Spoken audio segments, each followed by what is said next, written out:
In the previous video, we went over the necessary steps that are required in order to take the data set that we will use for the R visual and pass that data set over to RStudio along with some starter code so that we can start the development of the R script that will be the basis of the R visual. Before we get into building out the actual script, I would like to go over a basic template that we would use not only for this particular visual, but for visuals that you would create in Power BI in the future. So to start off, or before we go into the actual template, let's read in the data set that's required for the visual that we would be creating. Now, as you can see, the data set that we will use for the R visual has been persisted to a file in our file system. We take the contents of that file that is located in a CSV file, and we read it into a R structure known as a data frame. And we assign that data frame to a variable named data set. As you recall before, when we exported the data out to RStudio from Power BI, the name of the data frame that's referred that is used to refer to the data set generated from Power BI is data set. So we need to make sure that the script that we develop for our visual also has that same name. In doing so, we can that will enable us to simply copy and paste the code from RStudio back to Power BI without having to do any refactoring. So after we create that data frame, the next thing we need to do is we need to load the required packages that we need for our script. Generally, all the scripts that all the visuals that I created in the book and all the visuals that we would create in this video tutorial will rely heavily on a package known as ch02. And then there's some other packages that we'll use. Majority of those packages will come from a group of packages known as tidyverse. Now, the tidyverse package, it is made up of many packages that were developed using similar principles, and they work together very well, very efficiently, and they make doing data science much easier to do. There are packages that are part of the tidyverse, but then there are also packages that are known as the core packages. So the core packages of tidyverse, they are loaded all together in one load by just doing the tidyverse by calling tidyverse from the library function. As you can see, the packages that are loaded that are part of the core packages when you load tidyverse are ggplot2, tibble, tidyr, readr, per, dplyr, stringr, and forecast. The star of this script, the star package of this script would be the ggplot2 library or package. And the next thing that we need to do, or the next package that we need to load, is the scales package. The scales package is a package that that contains some functions that we'll use that will enable us to do some formatting. And the GG themes package, which is the last package that we'll load, is a package that contains what they call themes, ggplot themes, and these themes they will enable you to, with one line of code, change the formatting of your visual and make your visual more production ready. And before I go on to the next line of code, I want to point out something that you had noticed when we loaded the tidyverse package. You had noticed that under the conflicts, you'll see that the dplyr filter function masks the stats filter function. Basically what happens is when you launch R, there are some base packages that are loaded automatically, and those base packages of course have functions that are available in them. And in this example right here, you'll see that where it says dplyr filter masks the filter function from the stats. Basically what happens is when we call the filter function in our script, we know that we're using the filter function from dplyr. When we call the lab function in our script, if we had to do that, know that you'll be using the lab function from dplyr and not the lab function from the stats package. Okay, so enough of that. Let's get back to our code. So when you're developing a R visual in Power BI, part of your template that you want to use is you want to have a template like the one we're using in front of us that makes sure you're testing your data, that performs some sort of test to make sure that the data that you're passing to R is sufficient to create the visual that you need to create. One test that you will always do is a test to make sure that the columns that's in the data set that's in the data set that you're passing to R are the columns that are needed by the R visual. You want to make sure that that's the case, because if there's a column that's missing in the data set that you're passing to R, then of course when the script try to create the visual, it will fail. So that's a test you will always have to do. And then in addition to that, depending on what visual you're creating, will determine what additional tests that you will have to do. So let's start off by going over the column test.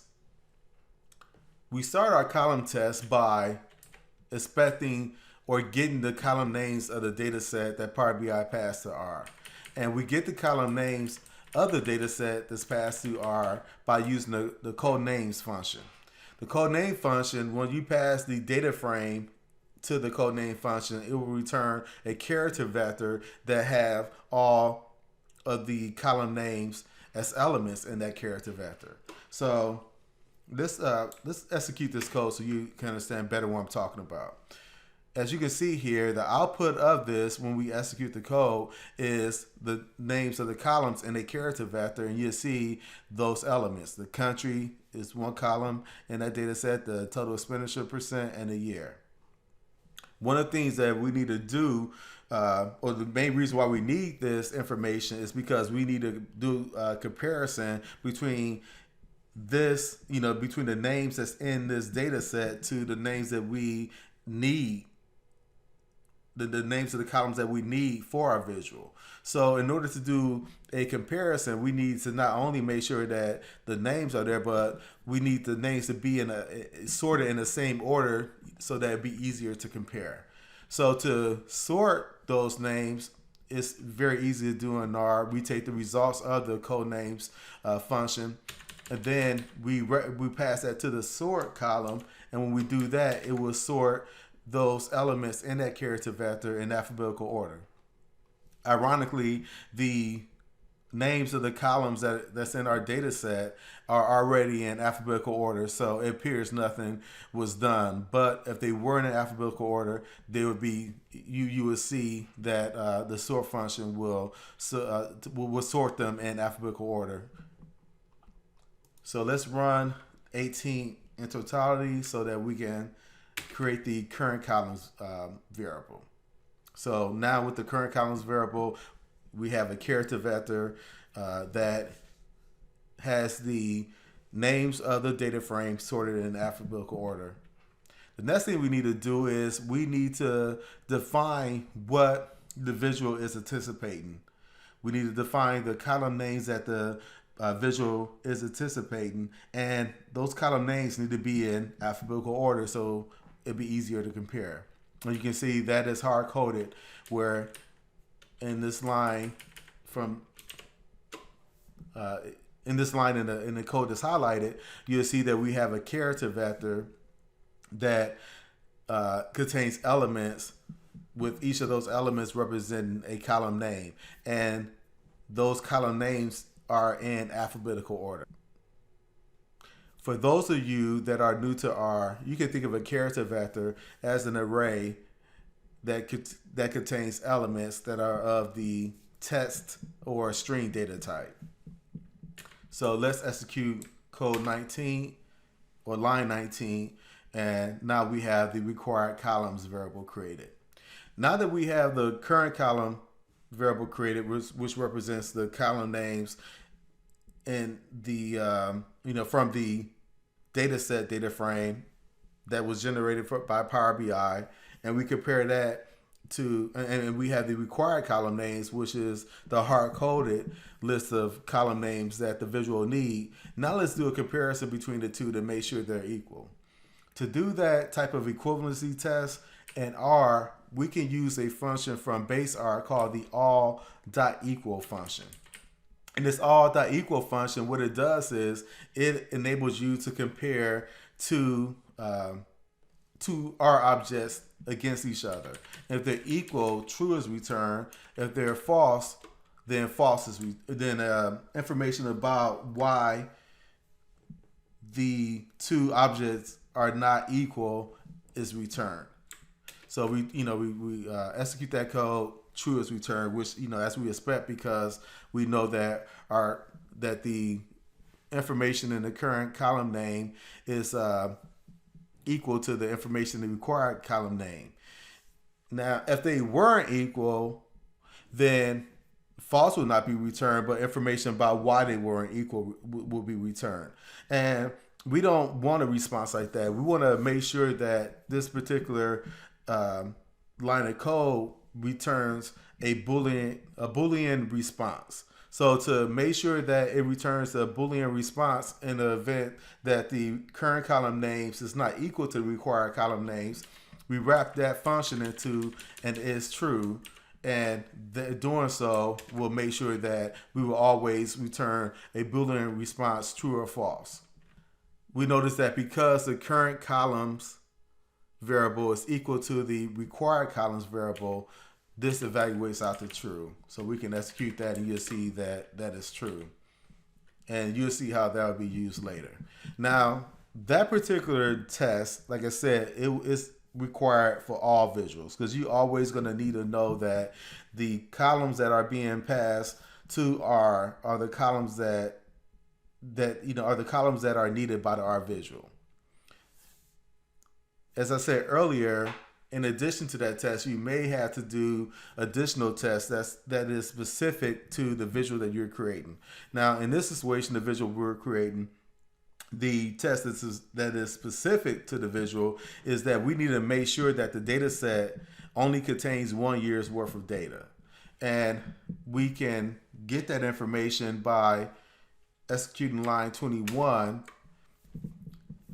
By executing line 21, it will create a unique list of years that's in the year column in the data set data frame.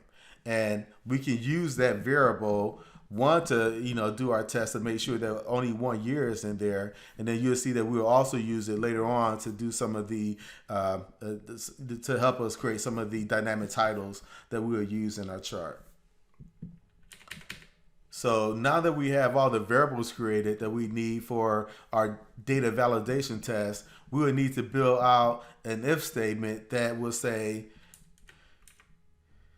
tell R to execute code that would generate the plot that we want to build if our validation test is met.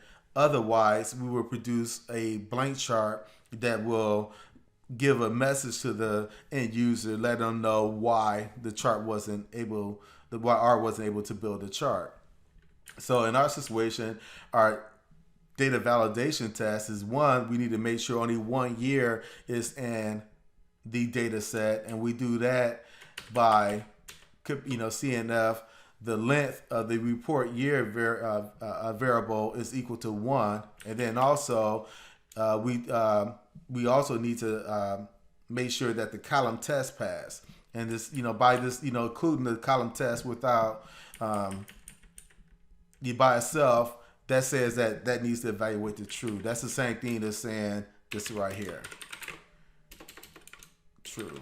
That's the same thing as, explicitly saying that. You don't need to explicitly spell it out. R, knows that you're trying to do what I just had on the screen by just having the column test there.